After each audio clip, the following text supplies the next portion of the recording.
एक छोटी सी कहानी है एक 120 साल के लड़के की जिसके माँ बाप इस दुनिया के अंदर नहीं थे। सेठ के वहाँ नौकरी करता था और अपनी ज़िंदगी बिता रहा था। रोजाना सेठ के वहाँ से जाता, काम करता, शाम को वापस पैसे मिलते, राशन इकट्ठा करता, घर पहुँचता, खाना बनाता, खाना खाता और सो जाता। यही डेली का रूटीन था। एक दिन उसने देखा कि 4 चपाती बनाकर रखी। जब खाना खाने के लिए बैठा तो 3 रह गई। फिर से अगले दिन ऐसे ही उसके साथ हुआ। तो अगले दिन उसने नज़र रखी तो उधर से एक चूहा आता है और एक रोटी को लेकर निकल गया। चूहे को उसने खट से पकड़ लिया।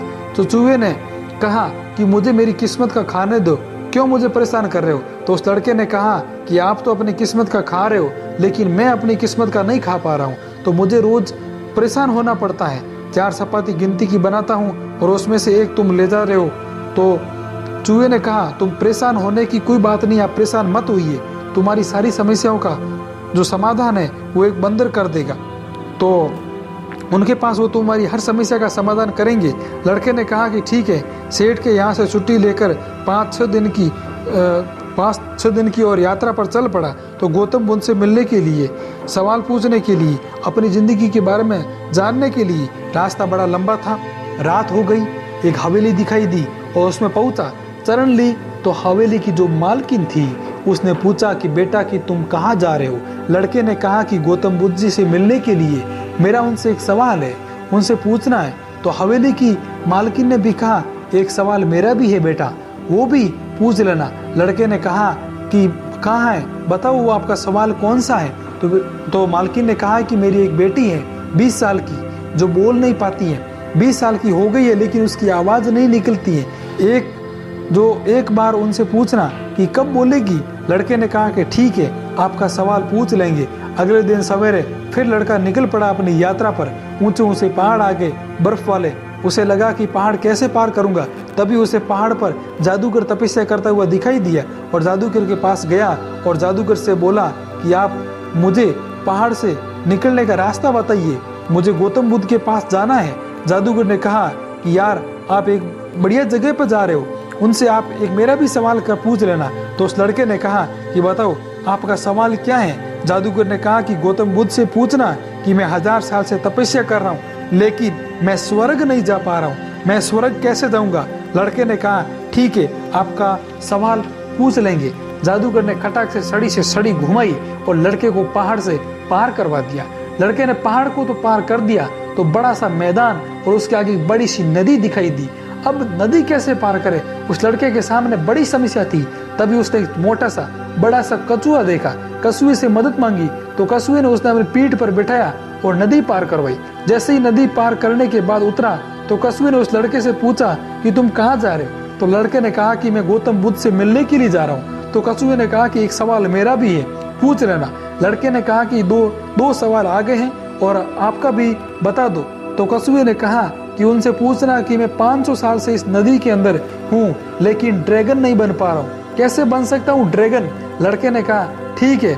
लड़का वहाँ से रवाना हुआ और गौतम बुद्ध के आश्रम में पहुँच गया और गौतम बुद्ध के वहाँ जाके बैठा। गौतम बुद्ध ने अपने भक्तों से कहा कि हर कोई चाहे तो सवाल पूछ सकता है लेकिन सिर्फ 3 सवालों का ही जवाब दे पाऊंगा। अब लड़के के सामने समस्या आ गई। 3 नहीं, लड़के के पास 4 सवाल थे। एक तो खुद का सवाल स्वयं का था, दूसरा हवेली की मालकिन का, तो तीसरा जादूगर का था और चौथा कछुए का था। लड़के ने सोचा कि किसका सवाल ड्रॉप करूं। फिर उसको लगा कि कछुए का ड्रॉप नहीं कर सकता क्योंकि वो 500 साल से नदी में है और जादूगर भी 100 साल से तपस्या कर रहा है और वो लड़की जिसकी उम्र 20 साल जो बोल नहीं पा रही है, क्या होगा उस जिंदगी का। अभी तो उसकी जिंदगी बितानी है, बाकी पड़ी है। मेरा क्या, मैं तो सेठ के यहाँ नौकरी कर रहा हूँ और मेहनत करूंगा। ये सोचकर लड़के ने अपना सवाल ड्रॉप कर दिया और तीनों के सवाल गौतम बुद्ध से पूछे। तो गौतम बुद्ध ने जवाब दिया कि कछुए से कहना कि जो कवच है उसके ऊपर जो कवच है वो उतार दे, ये कवच उतर जाएगा तो वो ड्रैगन बन जाएगा। फिर जादूगर का सवाल आया तो गौतम बुद्ध ने कहा कि जादूगर अपनी छड़ी का त्याग कर दे, वो छड़ी को फेंक दे। इसलिए वो और जो छड़ी है वो फेंक नहीं रहा है, इसकी वजह से वो स्वर्ग नहीं जा रहा है। फिर गौतम बुद्ध ने कहा कि उस लड़की की माँ से कहना कि उस लड़की की शादी कर दे और वो बोलने लग जाएगी। लड़के ने कहा कि ठीक है महाराज, आपको प्रणाम। लड़का वहां से चल दिया वापस उसी रास्ते से आया और कछुए को बताया कि भैया आप ये कवच उतार दो, ड्रैगन बन जाओगे। कछुए ने कवच उतार दिया। कवच उतारते ही मोती निकल आए और वो सारे मोती लड़के ने ले लिए। कछुए ने कहा कि ये तुम्हारे लिए मेरी तरफ से गिफ्ट, तुम जाओ खुश रहो, मैं ड्रैगन बन जाता हूँ। जादूगर के पास गया और बोला कि तुम ये सड़ी फेंक दो तो तुम स्वर्ग चले जाओगे। जादूगर ने कहा कि यह तो बहुत बढ़िया बात है, तुम तो पहले बता देते। जादूगर ने सड़ी फटाफट उस लड़के को दे दी और जादूगर स्वर्ग निकल गया। और इधर इस लड़के के पास में धन भी आ गया और शक्ति भी आ गई। अब हवेली पहुंचा तो पहुंचकर मालकिन से कहा कि मालकिन आप एक काम कीजिए कि आप अपनी बेटी की शादी करा दीजिए।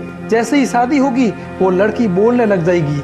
मालकिन ने कहा कि तुमसे बढ़िया दूल्हा कहाँ मिलेगा।